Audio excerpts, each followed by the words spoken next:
What's good? It's Extreme Caution. Today I'm going to go my official WWE NXT Stand and Deliver review. I'm going to go over every match of the card, what I thought every single match, what I could think leading into after every single match.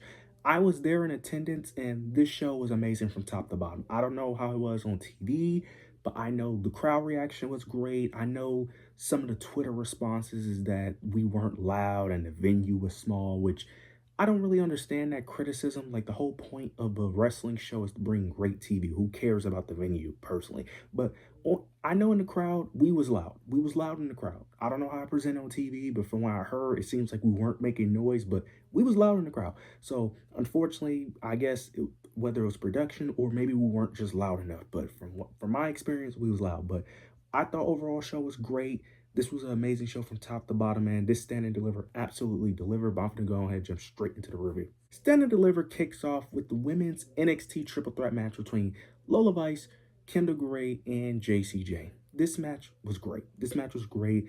This is everything you wanted. Of course, with every Jacy Jayne match, there's going to be some shenanigans. Fatal Influence was involved in this match, but eventually Ren Sinclair took out Lainey Reed and Fallon Henley.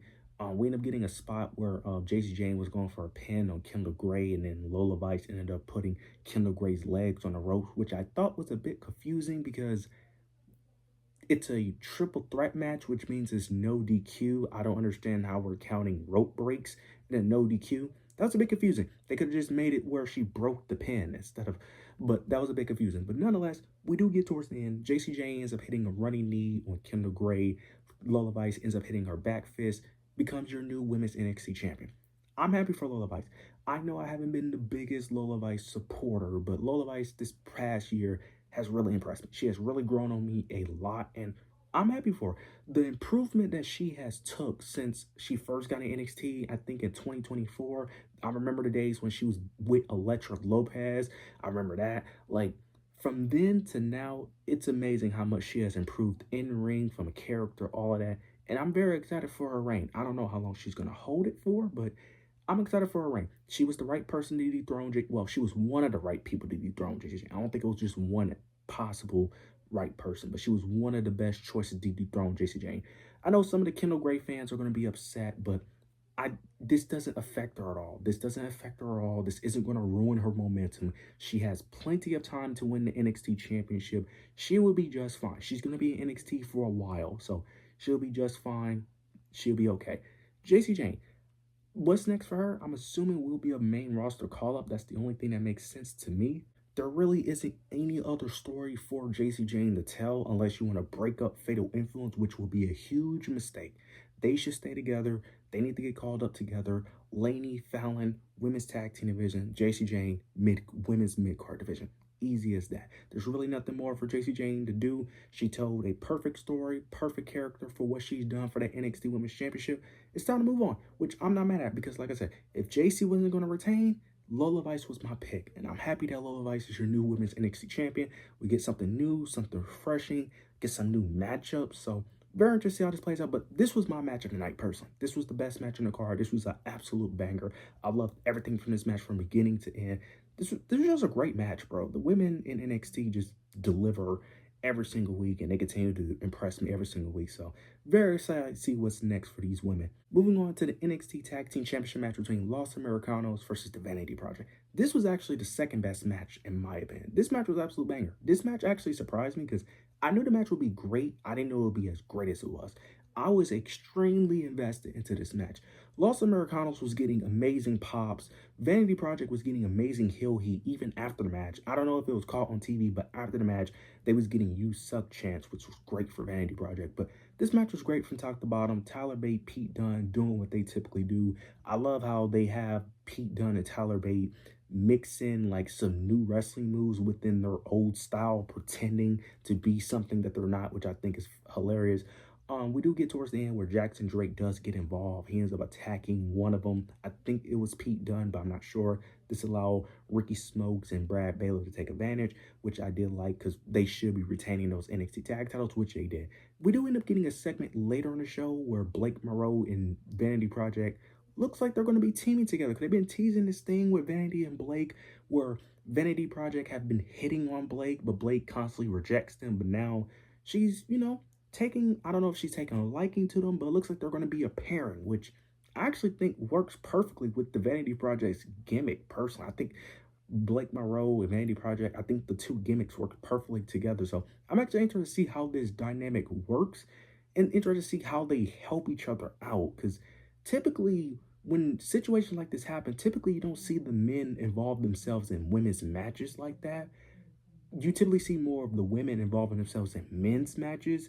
So I'm very curious to see, like with Rhea, like with Candice LeRae, you know what I'm saying? You typically don't see the men interfering in women's matches that consistent. So I'm very interested to see how they play this out and how this eventually unfolds. But Vanity Projects, as you're remaining your NXT men's champion, tag team champions, is the right move. They're the leaders of the NXT tag division. They put on banger matches. They are just amazing in the ring, which is honestly I think it's one of the most underrated aspects of that tag team, to be honest, which is very shocking because they're one of the best tag teams in ring, which is actually crazy. But I can't wait to see what these guys do next. Moving on to Sol Ruca versus Zarya. This was also a really great match. This was a really great match. Really love what they did here.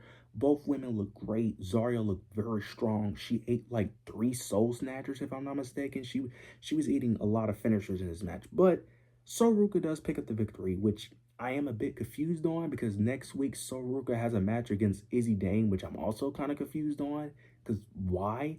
Now, some people are assuming Sol is going to get called up, which I don't think she is. I don't think we're going to get a bunch of these call-ups like people are assuming we are. I really don't. I think Sol Ruca is going to stay in NXT for a while because if she's going to get called up, there's really no reason for her to win this match. Now, some people are saying that you don't want her to look weak going to the main roster. This is a bad argument because we literally seen Carmelo Hayes lose going to the main roster. We've seen Roxanne Perez lose going to the main roster. So that weak argument is ridiculous. You don't look weak because you lose on your way out. That is just a bad take. So I think she's going to stay in NXT for a while. I think they're going to have her eventually go after the NXT Women's Championship, which if that is the case, I don't mind it. I don't think she should have won. I think Zarya should have won. But if you're going to have Sol Ruca stay at NXT, it makes a bit more sense because you want her to get some credibility to eventually go to the NXT Women's Championship to get that momentum. Fine. What's next for Zarya? I don't know what you do with her. I don't, because who does she feud with? Because I'm assuming she's not going after the NXT Championship. And the only thing I can think of is maybe they continue to feud with Sol and Zarya. But me personally, as great as the feud is, I think this is the conclusion. I don't want it to continue, honestly. And then the only thing I could think of is maybe she go after Tatum Paxley because I don't know what other heels can go after Tatum Paxley after the Blake Monroe match due to Tatum Paxley retaining her championship because I don't know who else is going to face Tatum Paxley unless they're going to run that rematch with Blake, which I don't think they should. So if they're not going to run a rematch with Blake, the only person that makes logical sense is maybe Zarya to go after Tatum Paxley to dethrone her. That's the only story I could think of.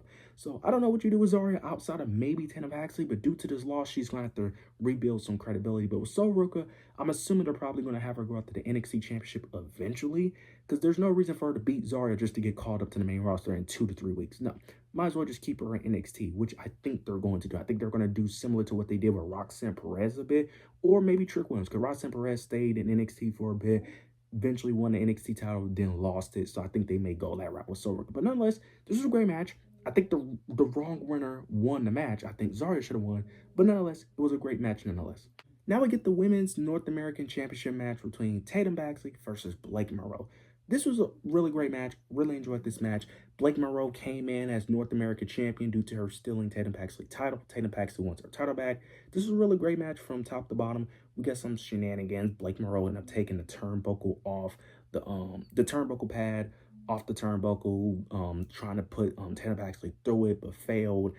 I think she ended up hitting her finisher after Tatum Paxley hit the turnbuckle because I do think Tatum Paxley did hit it later in the match, but Tatum Paxley kicked out. Tatum Paxley does end up eventually retaining the North American Women's Championship.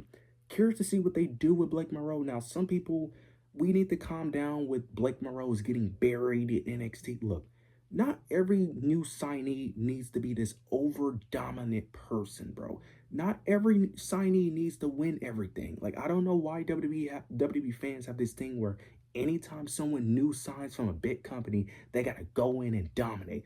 Bro, Blake Monroe has been booked pretty well so far. She's getting good reactions. She's getting cheered even as a heel. She's perfectly fine, bro. She's fine. I'm assuming they're probably going to put her in the NXT Women's title picture because I don't know who Lola Vice face as a heel if it ain't Blake Monroe, because that's the only person that makes sense. Because all of her challengers are baby faces in terms of Kendall Gray and Sol Roca. I don't know who as a heel can face Lola Vice if it ain't Blake Monroe. So I'm assuming they're probably going to move Blake Monroe up to the NXT title picture, which I do think is the right decision. Tatum Paxley, don't know. The only person I could think of who could challenge her is Zarya right now in terms of a heel and face dynamic. Because there's no other heels that really work unless you're going to do Kalani Jordan, but Kalani Jordan is feuding with Jada Parker right now. So I'm assuming they're going to move Zarya up. That's what I'm assuming overall. But nonetheless, we're going to see how this whole Vanity Project, Blake Monroe thing plays out on the upcoming episodes of NXT. But nonetheless, this was a great match. We get a North American Championship match between Miles Bourne versus Johnny Gargano. You got Johnny Gargano trying to get his confidence back, trying to turn back the clock, trying to be the old Johnny Gargano, trying to become Johnny Wrestling again. And you got Miles Bourne trying to retain his North American Championship. This was the match I thought was the worst, even though it was a really good match. It was the worst match. I will say this match was the match that I didn't see the most of because I was sitting on the ground. I was on the ground in the NXT in the arena, and I was standing. The people in front of me were very tall, and they kept getting up during this match, which was very annoying because I couldn't see. Even because I'm not a short guy, but even standing up, these guys were like 6'3", 6'2", tall, 6'3", 6'4" tall. So it was very hard to see even when I was already sitting down. So when they stand up and I have to stand up, I could barely see. So a good portion of this match I did not see. I don't even know what the ending sequence was due to how tall the people in front of me were, constantly standing up throughout the entire match, which was very annoying. But Miles Bourne does retain his match.